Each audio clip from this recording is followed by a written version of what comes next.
Hello. So I wanted to talk for a moment about a lot of the things that have been going on, um, having to do with, you know, some issues with people that sit in high positions. A lot of time, people who are in high paying positions or they have positions of power are able to exercise that power in a lot of good ways to help communities, to help a lot of people. However, we have people who will do the opposite. They won't help people, they won't help communities, they steal from communities and they're corrupt. And a lot of times, people that are high positions, that are in high seats of maybe political power, or maybe they are the head of something, the boss of something. Maybe they run, a city. They run a department in a city. Can do a lot of damage. And so I don't know, for those of you that have seen some developments, that a lot has also been going on in some of these institutions that have to do with the cities. Um, so let's start here. LA City Councilman Jose Huizar charged in federal corruption probe, and this is out of LA Times, and this is by David Zenizar, Emily Alpert, and Joel Rubin.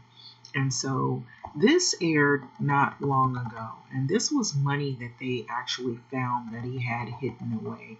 So law enforcement, they did a 2-year probe basically. And so law enforcement officials document some of the nearly $130,000 in cash that they saw found in the LA Councilman Jose Huizar's residence during 2018. So it was an FBI raid.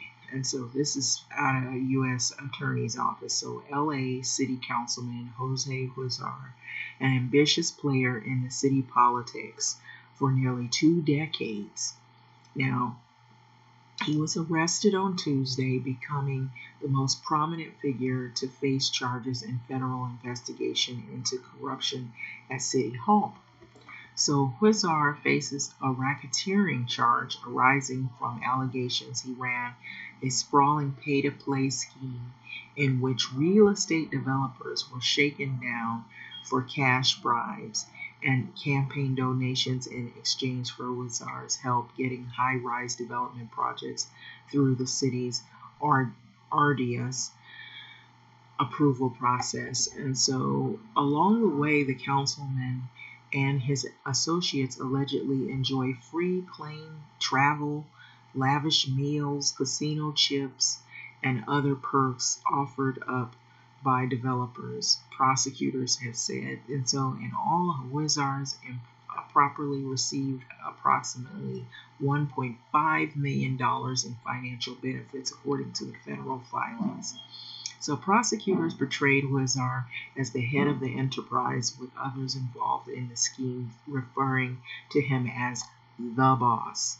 So the case against Huizar has detailed in a 116-page affidavit made public on Tuesday, and so you're able to read it. And so this case pulled back the curtain on rampant corruption at City Hall, said the U.S. Attorney Nick Hanna. So Councilman Jose Huizar violated the public trust to the staggering degree. A staggering degree. So Hannah described the corruption at City Hall as a cancer, a disease of elected officials and staff members as well, breaking a series of laws in order to line their pockets, maintain power, and keep open a spigot of illicit bribes. And so this is Jose Huizar, the LA City Councilman Jose Huizar, that was arrested on Tuesday for federal racketeering charge. And so charges against Huizar, who is 51 years of age, had long been anticipated. So FBI agents raided his home and offices in 2018. Prosecutors from the U.S. Attorney Office had been closing in on Huizar in recent months, tongue-tied again, methodically charging associates who admitted to taking part in the illicit deals involving the councilman. And so the plea deals they struck with the government, a former Huizar aide, one of the political fundraisers, and a real estate consultant agreed to cooperate with the investigation in Huizar and others in City Hall. So Huizar was taken into custody Tuesday morning by the federal agents at the Boyle Heights home. At his Boyle Heights home, in other words, and he has made his initial court appearance by the video in the afternoon before U.S.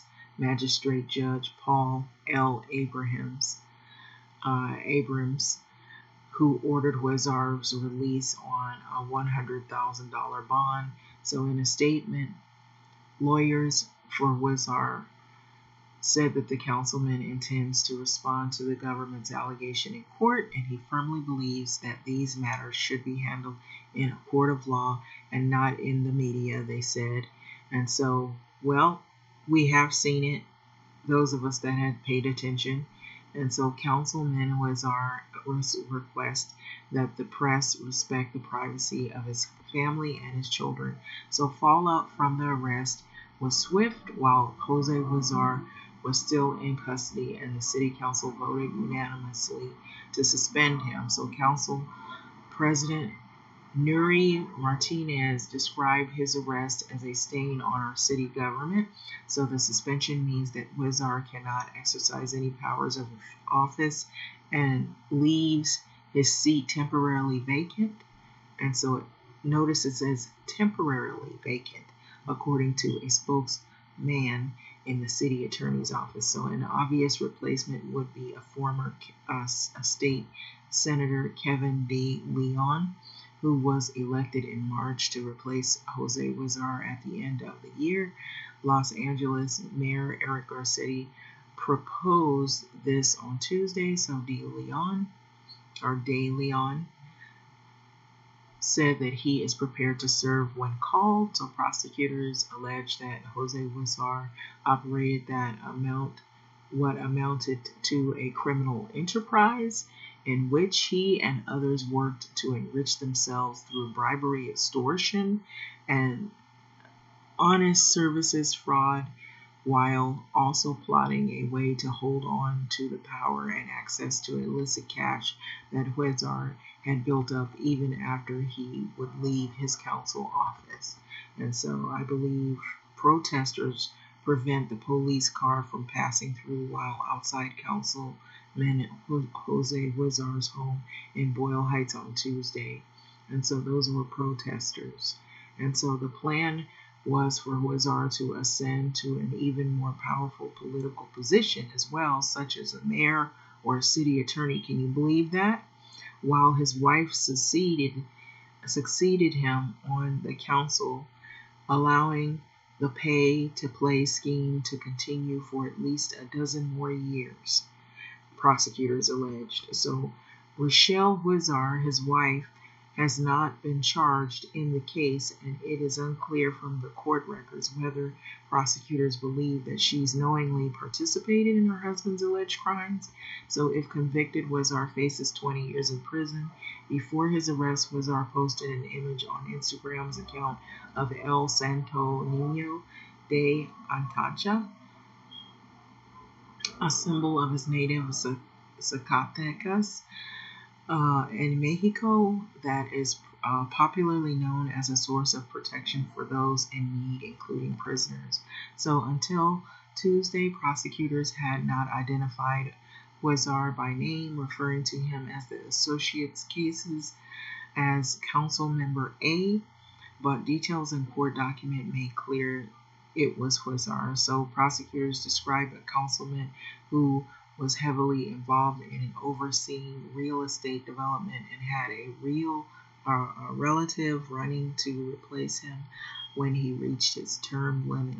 So Huizar's chaired the influential planning and land use management committee, and his wife briefly mounted a campaign to replace him before abandoning the idea shortly after the FBI raid. So Huizar's arrest comes nearly 3 months after one of his colleagues, former city councilman Mitchell Eglander, agreed to plead guilty to a related corruption case centered on the envelopes of cash and other bribe provided by the Southern California businessman.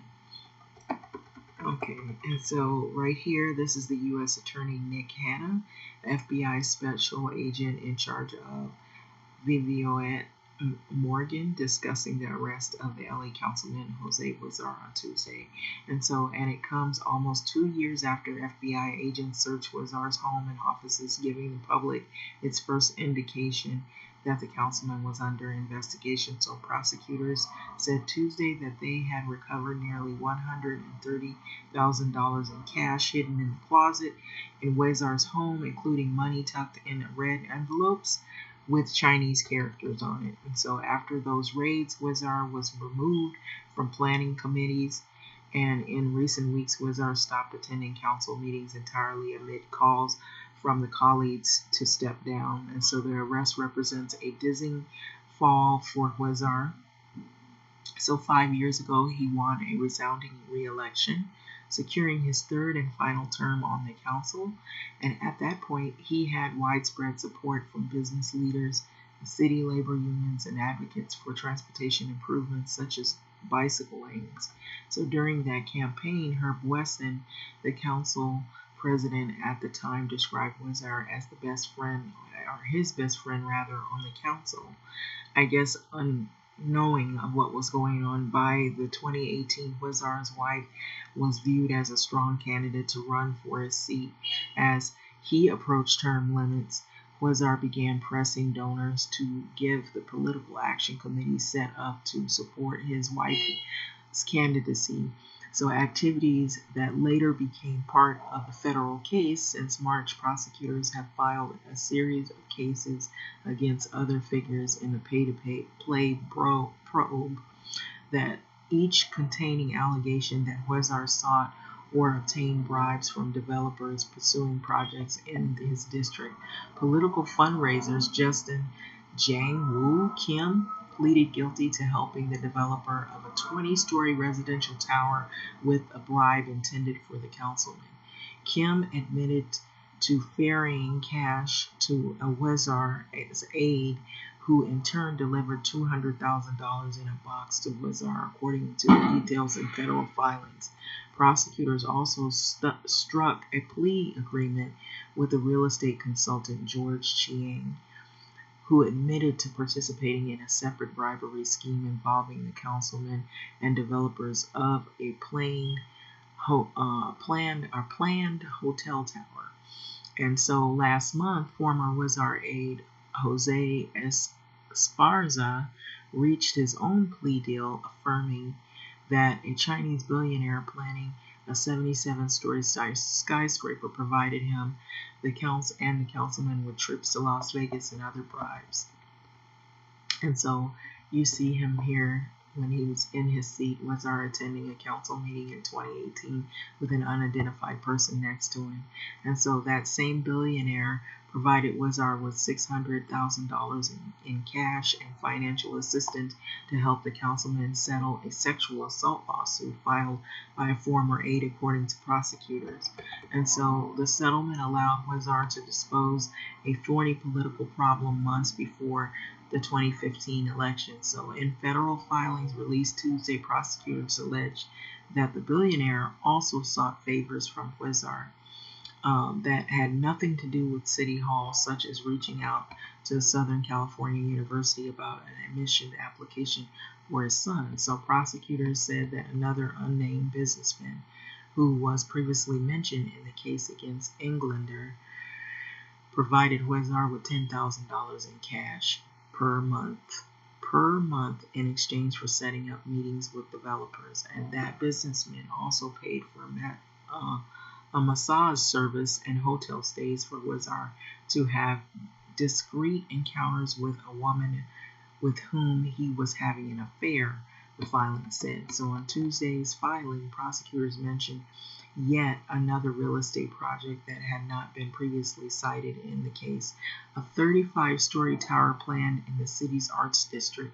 The project developer provided Huizar with an opposition research on two former staffers who had filed harassment suits against the councilman, federal prosecutors allege.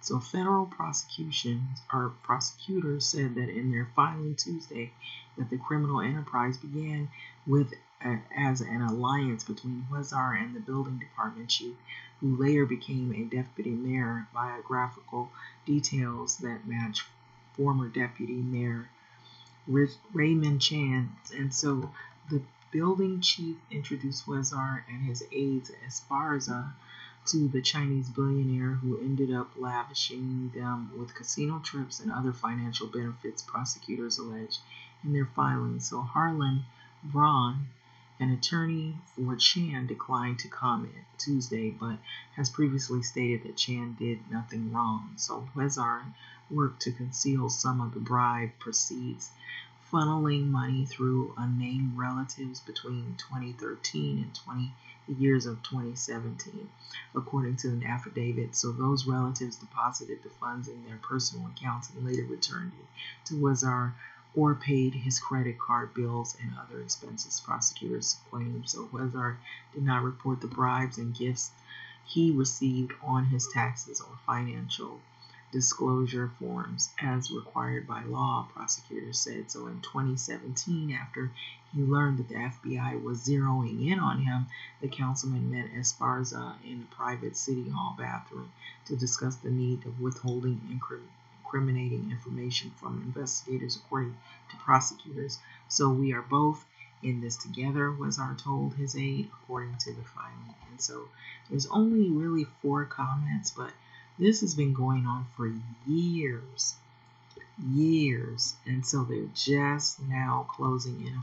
How many other people were involved in this, and how many other people could now be doing something similar as such as this? I'm not surprised. And so this is in LA, and this is about a city councilman who was taking bribes from developers for perks, and also he was really not doing the right things by the city, and he was corrupt. And then you have Chicago, corrupt Chicago Police Sergeant Xavier Elizondo gets more than 7 years in prison for lying to get warrants, stealing cash, and drugs. And so some of the criminals are right in your face, and they are running things. So a federal judge has sentenced corrupt Chicago Police Sergeant Xavier Elizondo 87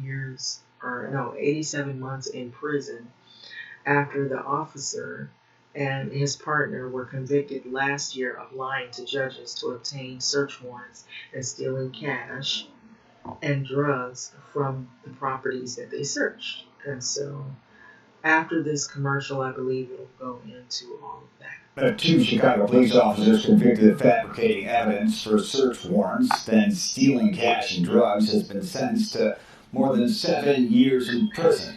Sergeant Xavier Elizondo and Officer David Salgado are seen here in body camera video from the raids. The pair were assigned to a gang unit on the west side. Last October, both were convicted on federal conspiracy and obstruction of justice charges. Today, Sergeant Elizondo was sentenced to 87 months in prison. Salgado is scheduled to be sentenced next month. The 2 were relieved of their police duties in 2018. And so there you have it. And it's like sometimes the criminals are not the people on the street. Sometimes they are in these high positions of power, and they are given, a lot of money and a lot of trust, and you would be surprised some of the people who are before you that you thought you always knew and you don't. So having said this, I'm gonna let this video go. I feel that this is not the only individuals that are involved in corruption. I really do feel that there are more people and more key players, not just in these particular situations alone, but I feel there are other people in high positions or they have positions of power over someone or they're over someone. It could be viewed as a supervisor, a manager, a boss.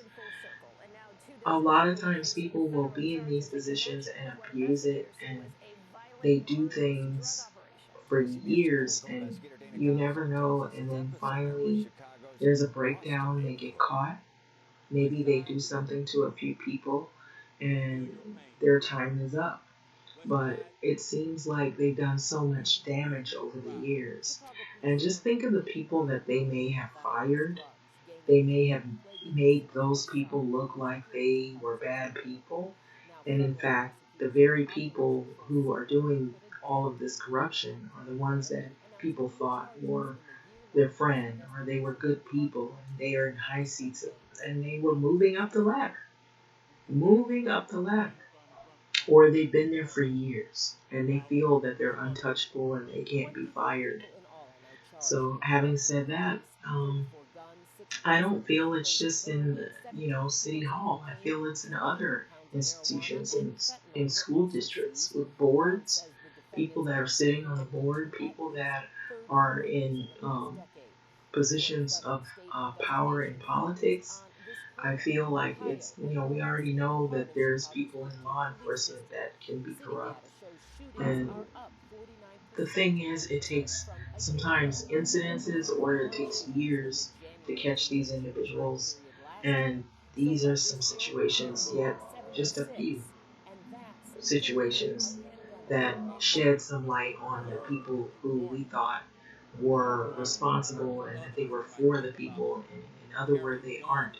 They're in it for themselves. And like I said, greed can come in all colors, shapes, forms, and sizes in individuals.